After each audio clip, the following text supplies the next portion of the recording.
The following program is an Animal House radio production. But, no, you're right. These things happen in small towns. There's inbreeding, and there could be diseases going around as well. So we don't know 100% of the story. But once again, it's a disturbing fact when these dogs are running around, and now they're giving permits for authorities to use shotguns to kill aggressive dogs running loose. So it sounds to me like there may be some aggressive dogs, and if they're why shotguns? People, why can't you look? They give the little darts, and the tranquilizer darts. Yeah. Well, can they come up with euthanasia darts? Absolutely. I mean, I'm sure if you took, for instance, T61 or one of those heavy-duty overdose anesthetic agents they sometimes use in euthanasia for large animals like bears or elephants, they could probably use stuff like that. Because wouldn't that be a little nicer? Sure. You think? Yeah. And animal rights advocates, they're up in arms about this, and they're even saying in the story, there's got to be a better way to solve this problem. I'm sure. And Texas is one of those states where, hey, listen, you can walk around with a firearm as long as you're showing it legally. So as long as you walk into a McDonald's and you're walking and you have your gun beside you and it's visible, it's completely legal. Wow. So didn't know that. And Texas is one of the only places in America where if you stand up and legally say outright, I want to succeed from the United States of America, they have an old law which is still standing, basically saying you can be hung on the spot. Hung on the spot if you say you want to succeed, Texas to succeed from the United States of America. So Texas has a history of these weird and wacky laws, and this is one of them out there that I don't really agree with. I think it's, as they say in the story, it seems to be cruel punishment to an animal that does not deserve the blame, which it comes on the people. Yep.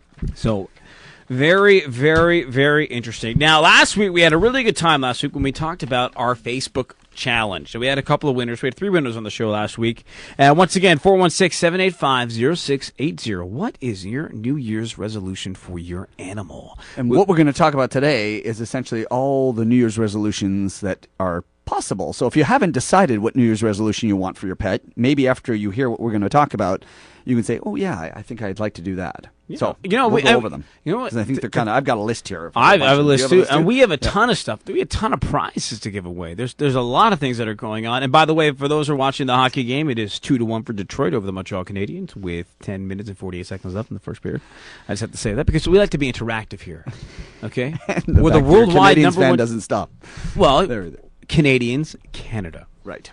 And in Hamilton, they're called the Bulldogs. So we're using the affiliation here. Okay. The Hamilton Bulldogs are the Montreal Canadiens farm team. You're a big hockey fan. Yeah. Well, thanks for that one, Richmond. That was great. I thought someone scored. Sorry. Okay. I thought that was a scoring sound. You guys are great back there. You're getting really good tonight. I like that. So, okay, let's go over some of the New Year's resolutions here that we have. And I'm just going to pull my list, and I'm going to give one, and then you can give a couple over here. First of all, number 1 on the list, I will take my pet to the veterinarian for a yearly examination. Maintaining their health will not save me money in the long run. Yeah, not only save me Stop making... I'm hooked on phonics, brother! Okay? Send me the CD, Hooked on Phonics. Maintaining their health will not only save me money in the long run, but my pet will live a longer and happier life as well. No, I don't know.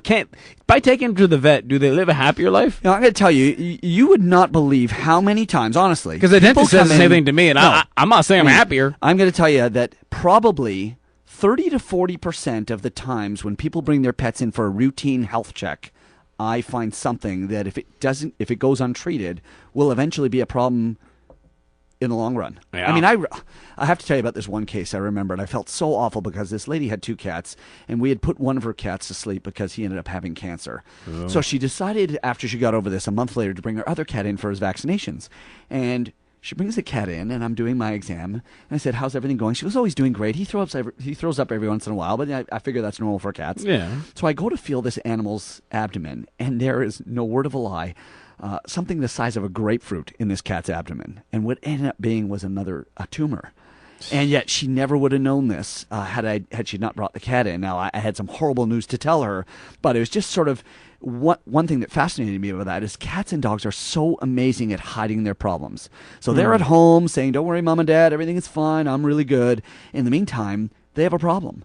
And they're not showing it to you. So I think it's important for you to take them to see your veterinarian, so at least once a year. Especially the vet. It's not something where you can go to a doctor. Yeah. Where, like, if you and I had a pain or, constantly working with my tennis elbow right now, as you can see on YouTube, I'm squeezing this ball constantly to get friction between my tendons to help my tennis elbow. Now, I can tell that there's pain, so I go to a doctor, I make that proactive choice. An animal, unless they're really, really sick, limbs can't walk, certain things like that, you don't know. And that's the scary thing. You don't know. So maybe be proactive. So the number one resolution that North America has and people in North America has is take me to the veterinarian. Hooked on phonics. Yes. Okay. Number 2, I most certainly will keep my pets' vaccinations up to date. Now, we all know this issue. A lot of us do not keep our vaccinations up to date. I got bit by a dog a couple years ago, and I had to go run and get a tetanus shot. This is no word of a lie. It's a true story, and I'll tell you what happened. I know Mike's going to yell at me. I'll tell you what happened. I volunteered as a big brother, so I was a big brother for a couple of years. And what happened was, on my way to my big brother orientation, Romeo, we were walking down the street, and this dog just came from this nice big house, very rich family, and I totally wanted to sue, but I didn't. Just came down and bit me. Yeah. And I was able to go to the orientation. I went to the Big Brothers first because it's very important to be involved in the community, just like this radio station, community involvement. And went to the hospital afterwards. Lovely girlfriend drove me to the hospital, stayed with me in the hospital, and I got a tetanus shot. And they asked me, said, have you had one in the past 7 years? And I didn't know. So to be safe, they gave me another one. But right. You know what? This is a classic case of if a human doesn't know, and I was irresponsible for myself, am I irresponsible for my pet? Right. How many times do you go in there and you see a patient and you say, well, has he had this? Has he had that? If they're a new patient to your clinic and they don't know, they're like, oh, I don't know. What's rabies? Yeah, it happens a lot. It does. It's very important. I mean, people don't realize, first of all, rabies is, it's against the law not to have your animal vaccinated for rabies. And it's a life-threatening disease. They get bitten by a rabid animal, 10 days and we're done. It's not like we can go and save them or do anything of that nature. It is 10 days? 10 days. That's why they're quarantined for 10 days, because an animal gets bitten by a rabid animal. It takes 10 days to travel along the nervous system to the point where they will die. So if let me get this straight, because I'm clueless here. If an animal gets bitten by another animal who doesn't, say my dog didn't have a rabies shot, and a dog who has rabies bites my dog has to be quarantined for 10 days because he may have it. And if he has it, it's an automatic death sentence? Yep. Absolutely. Automatic. They don't live beyond 10 days. It's kind of scary. People don't realize how scary. Yeah, it is. And distemper, hepatitis, these are all other diseases that are they're life-threatening. It's scary because I got to be honest with you. With my cat, Kimmy, growing up, we brought her to the vet 4 or 5 times in a span of 21 years. And yes. she was an outdoor cat. And I guess those are one of those stories where, you know what, it was a lucky break, a lucky cat, very smart cat, c'est la vie, and died of natural causes, of an old age. But I mean, if you have an outdoor cat and you don't get your yearly vaccines for rabies, that's scary. It is.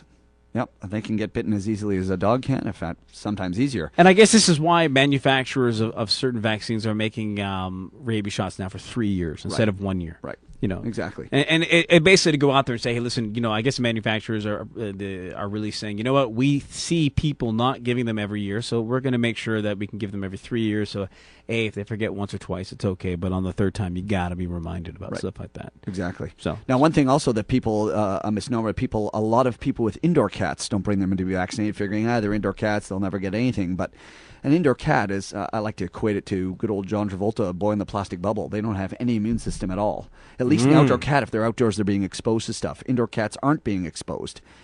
So it's almost as important, if not more important, to have an indoor cat vaccinated, keep their immune system pumped. So how often?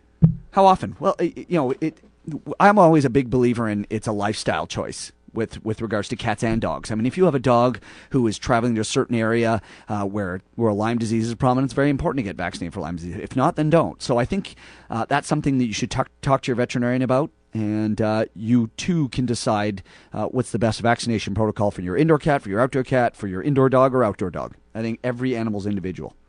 What do you got next for me on the New Year's resolutions? Well, since we're going to be talking to Nicolette, I may as well bring it up. Licensing.